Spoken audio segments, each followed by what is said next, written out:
1월 26일 오늘은 창세기 27장, 마태복음 26장, 에스더 3장, 사도행전 26장에 관해서 나누도록 하겠습니다. 창세기 27장은 야곱이 에서의 축복을 빼앗는 장면이죠.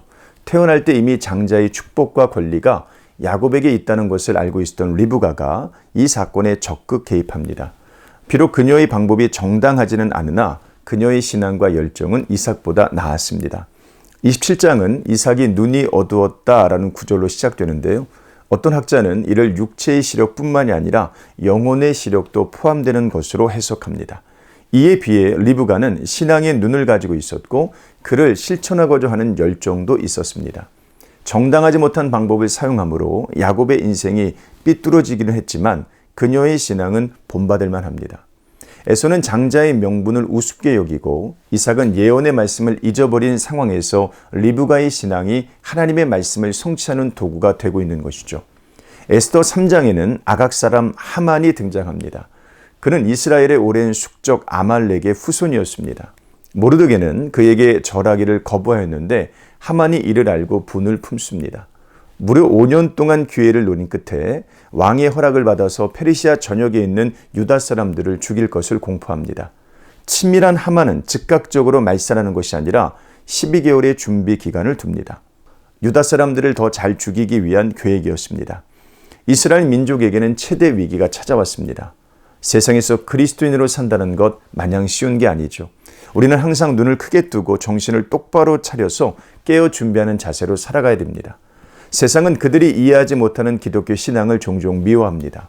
유혹하기도 하고 협박하기도 하고 섞어버리기도 합니다.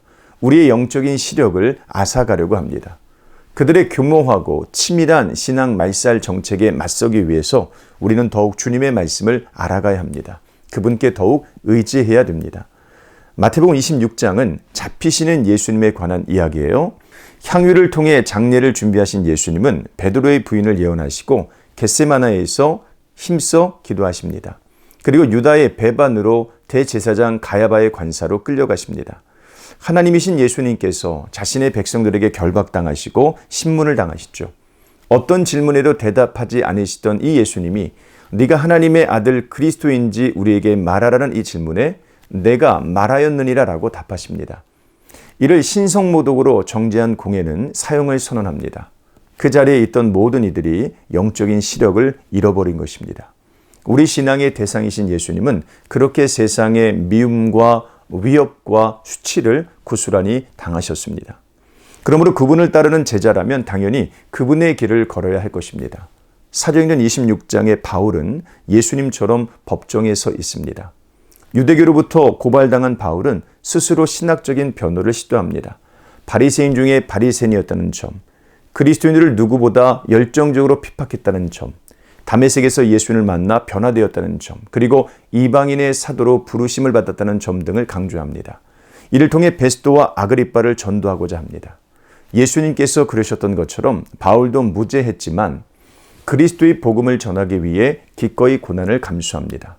바울은 이삭처럼 희미한 시력으로 살지 않았습니다.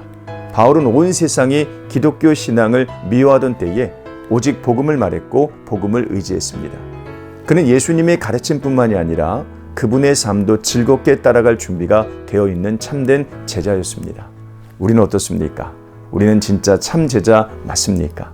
오늘 하루도 제자의 삶을 사는 우리 모두가 되시기를 주님 이름으로 축원합니다. 고맙습니다.